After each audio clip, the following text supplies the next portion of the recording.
Bueno, voy a presentar y a llamar a un gran amigo. Para mí es un honor decir esa palabra. Lo conozco hace poco, pero también siento que lo conozco de toda la vida. Es un maestro musical, es un intérprete y además es un gran compositor multigénero. Después, si no lo conocen, por favor, vean la obra de Lolo Micucci. Lolo, ¿estás por acá? Todo eso y más.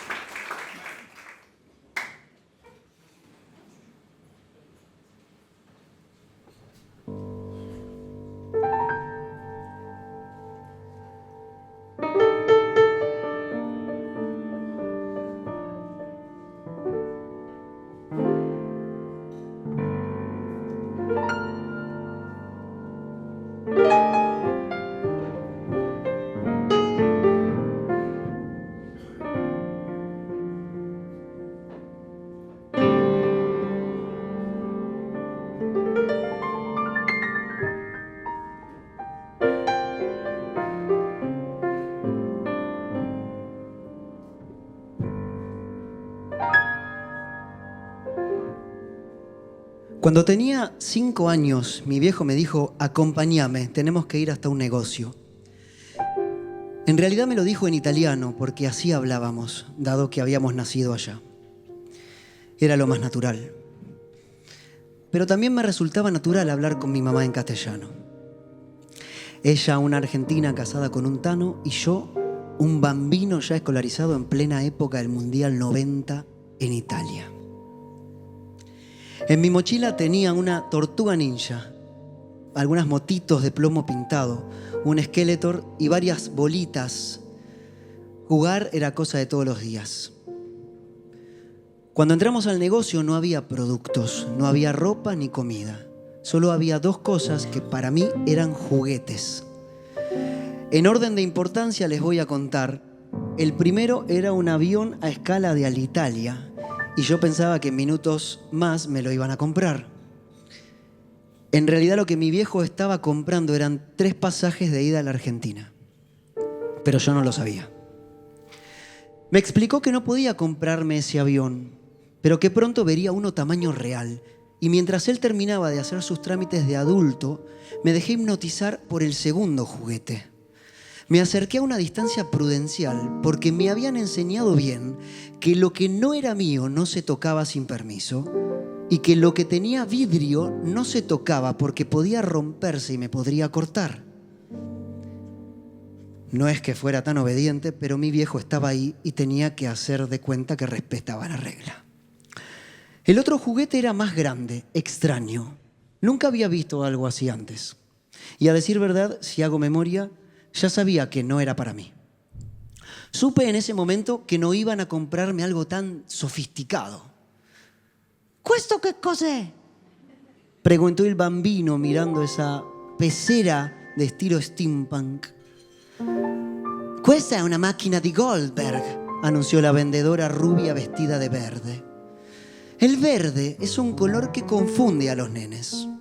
El brócoli era muy difícil pasarlo, pero las tortugas ninja eran mis favoritas. Aunque el increíble Hulk me generaba contradicción, me daba mucha curiosidad y ganas de verlo, pero a medida que se acercaba la escena en la que Banner estaba en aprietos, yo hacía fuerza con las pantorrillas y empezaba a asustarme. Cuando se pasaba del punto de hervor y sus ojos se volvían turquesa, el miedo hacía que me tapara los ojos y recién volvía a mirar cuando ya había revoleado un par de patrulleros o arrancado un par de árboles. Me tranquilizaba que no apareciera atrás del sillón. Solo para jugar con las coincidencias, el sillón era verde.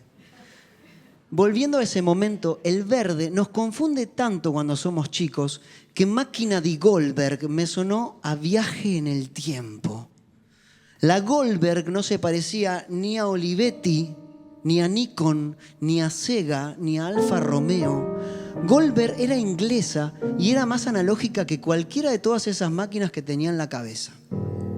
Era una suerte de pequeños andamios de madera lustrada que hacían las veces de sube y baja cuando pasaba una bolita plateada.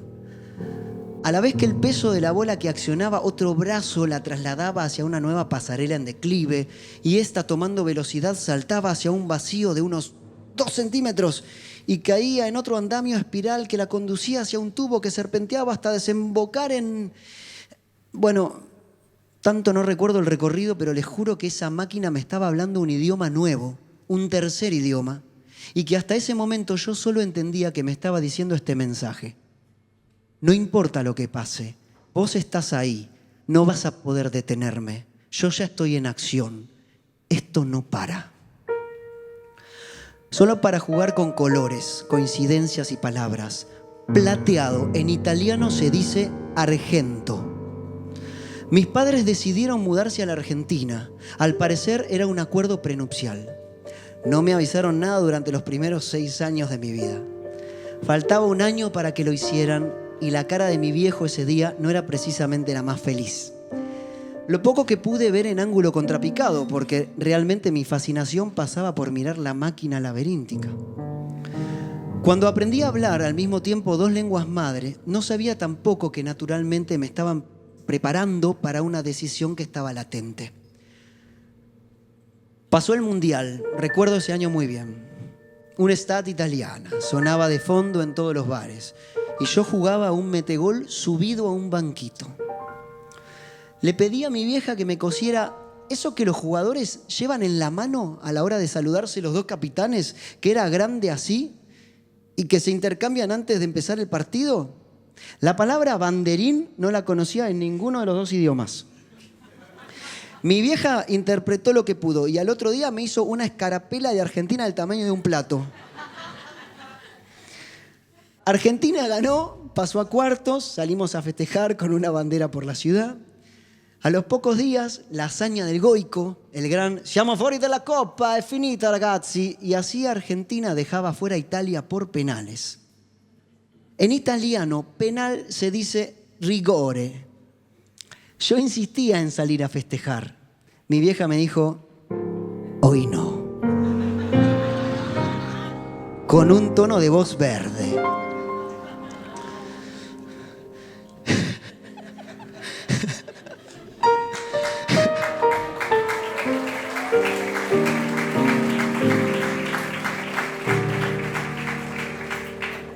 Seis meses después estaba dejando la escuela, mis amigos, mi familia y mis juguetes. Mi viejo se iba a encargar de la mudanza, poner todo en un container y llevar una casa, una vida en barco. Agarré una tortuga ninja, la puse en la mochila y abrazado a mi tía, pasé por el llanto más angustiante de mi infancia. Adiós a todos. El abrazo del encuentro en Argentina fue igual de emotivo, pero más alegre. Y no me dieron los bracitos para tanto mientras abrazaba a mi tío. La mochila quedó en el suelo y las lágrimas de todos nublaron el foco. La confusión volvería otra vez y Michelangelo, más verde que nunca, quedó perdido solo dentro de una mochilita en los corredores de Ezeiza. Argentina me compensó. Me recibió con la otra mitad de mi familia. Más cosas que no conocía, churros, alfajores, pochoclos de colores, tíos, un nono y pronto con muchos amigos. ¿Pochoclos de colores? ¿Los vieron? Teñidos, químicos. Cuando mis juguetes desembarcaron en Buenos Aires, las tortugas ninja aún no se conocían acá. Claro, no pude convencer a mis amigos hasta 2 años después de que no se trataba de monstruos, Martín. Que no eran villanos, sino que estaban del lado del bien. No hubo caso y le pedía disculpas con la mirada a Leonardo mientras teníamos que seguir el guión obligado haciéndolo morir en manos de un Playmobil indio. ¡Qué ridículo! Jugué a las bolitas, ahí sentí mayor paridad y tenía muchas porque las ganaba. Ojos de gato o ¿cómo era, tío, que dijiste? Trébol. Trébol. Bolitas de leche, bolones. Hasta que un día mi tío llegó con una bolita de acero. Le pregunté si era de una máquina de Goldberg. No, boludo, es de un rulemán de tractor. Te la regalo. Esa bolita no se apostaba. Esa bolita era para un pasaje de vuelta. A partir de ahí pasó a ser un amuleto y la llevaba conmigo. Mi papá tuvo la chance de volver a Italia y visitar a la familia cada año. Yo me quedaba por el colegio y esperaba ansioso su regreso para ver las fotos de mis primos o escuchar en algún cassette su voz. Tenía 20 años cuando volví a mi ciudad natal, luego de 14 años de vivir en Argentina. Para mí, Bolonia era el lugar donde me reencontraría con mi tierra, con mis tíos y con mis primos, los que había extrañado tanto. Escucharía su voz, los miraría a los ojos que dejé pausados en la mitad de algún juego de niños, pensando tontamente que volvería para terminarlo antes de que llegara la adolescencia. Fue muy fuerte pisar suelo italiano y reconocer un aroma a café intenso, el olor al verano y a todos los extras del aeropuerto hablar italiano. Esa noche, luego de que mis primos se levantaran de la mesa y se fueran a dormir, sin mostrar demasiado interés en conversar con alguien a quien casi habían olvidado, me quedé en la sobremesa mirando a mi tía lavar los platos. Tenía canas en el pelo y un delantal atado a la cintura. Ese delantal era yo a los 6 años, no queriendo soltarla. Me di cuenta de que mi tío estaba pelado y sin bigote, y que mis primos ya no eran más que esos que recordaba, sino muchachos y mujercitas que medían 1 metro más que aquellos que me llevé en las fotos. Entonces entendí que un pedazo de historia había quedado a mis espaldas. Me di cuenta de todo lo que me había perdido. Me puse a llorar con mi tía, como un segundo nene angustiado, uno que largaba una congoja del tamaño del océano que separa a los inmigrantes. Me enojé con mi papá en silencio por no llevarme antes, porque en sus decisiones siempre pesaba más el trabajo. Me llevé la mano al bolsillo para agarrar mi pañuelo y cuando lo saqué encontré en mi mano la bolita de acero. Ahí, en ese instante, hizo clic sobre el primer andamio de la máquina y empezó a rodar por los años que pasaron. Cada vez que mis padres tomaron una decisión importante, otro clic, otro cambio de rumbo, otro puente hacia América y luego caída libre en la nostalgia para llegar a la escalerita de la escuela primaria, pero ningún clic me hacía volver a ningún andamio pintado de verde, blanco y rojo. Casi con el juicio suficiente traté de entender que las decisiones de mis padres tenían un peso, rodaban, cambiaban de carril y no se detenían. Yo las miraba desde afuera, sin tocar el vidrio, y tampoco pedí jugar, tampoco pedí viajar de vuelta. Me quedé haciendo caso, cumpliendo la regla, sabiendo que una vez que esas decisiones comenzaban a recorrer su proyección, no se podían torcer ni modificar. Porque incluso si me inmiscuía demasiado, era peligroso, como un vidrio afilado. Entendí que hubiera podido, pero evidentemente algo me retuvo. Entendí que lo peligroso se trataba de enfrentarme de nuevo a las despedidas o a la posibilidad adulta de decidir, ahora yo, un nuevo cambio de rumbo con la chance plateada que tenía en la mano. También advertí con los días que en Italia la máquina seguía funcionando para ellos y que no era por falta de amor que no habían venido a visitarme hasta ahora. Ni siquiera un tramo de la vida puede escaparse de este mágico circuito. Una compleja trama de actos entretejidos, una espiral de causas y consecuencias que responden a la acción anterior, o mejor dicho, a la elección anterior de la anterior. Si andamos hacia atrás del recorrido, quizás hasta nos perturbe descubrir que esa elección tal vez no fue propia. Esos días fui con mis primos a una montaña rusa. Me invitaron ellos y mi primo la conocía tan bien que me advirtió dónde debíamos mirar si queríamos salir en foco haciendo un gesto a las cámaras que están en las montañas rusas. Mientras todos saldrían con cara de horror, nosotros nos veríamos redistendidos como si controláramos la situación. Aunque claro, esa pose duraba solo 2 segundos antes de que volviéramos a gritar. Pero al salir y ver las fotos, nos cagábamos de risa. Estaban todos ¡ah! Y nosotros así. A cámara. Una noche estaba en la cocina, abrazado a mi tía. ¿Cuánto la abrazaba, no? Cuando me dijo que tenía un regalo para mí. Un regalo que me había comprado hacía muchos años, cuando yo llegué a Argentina, pensando que me lo entregaría pronto, pero la vida no se lo permitió. A pesar de eso, quería dármelo, aunque supiera que ya no lo usaría como antes. Abrió un cajón del mueble, sacó un paquete envuelto en un papel ajado por el tiempo y Michelangelo volvió a mí. Me sentí aliviado, como si una parte consciente de la máquina de Goldberg me devolviera una bolita. Parece tan obvio en un devenir de acciones ya pensadas, pero no. A fin de cuentas, estábamos vivos, en la cornisa de la próxima acción y todavía teníamos tiempo para jugar.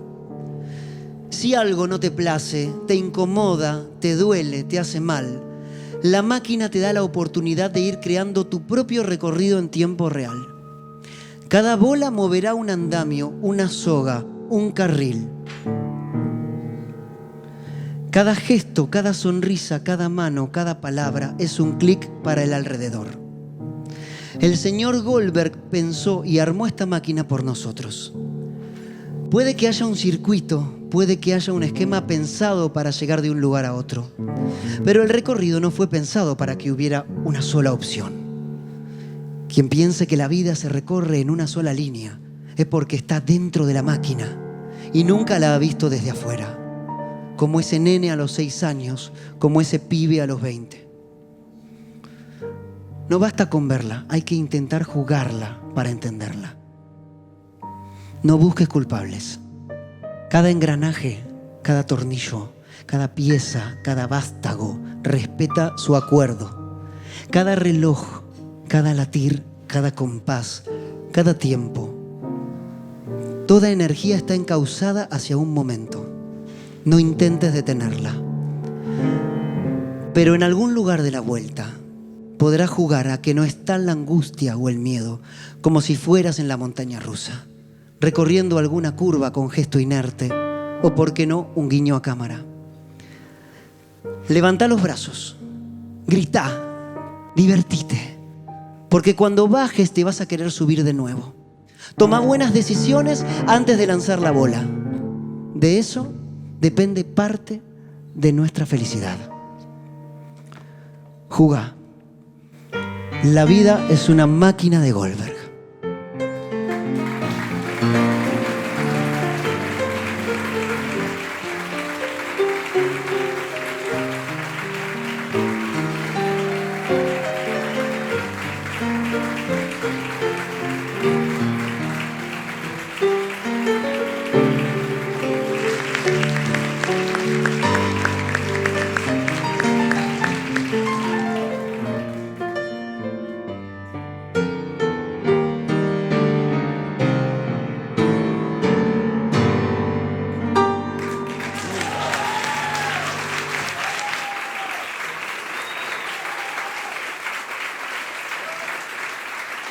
Lolo Micucci.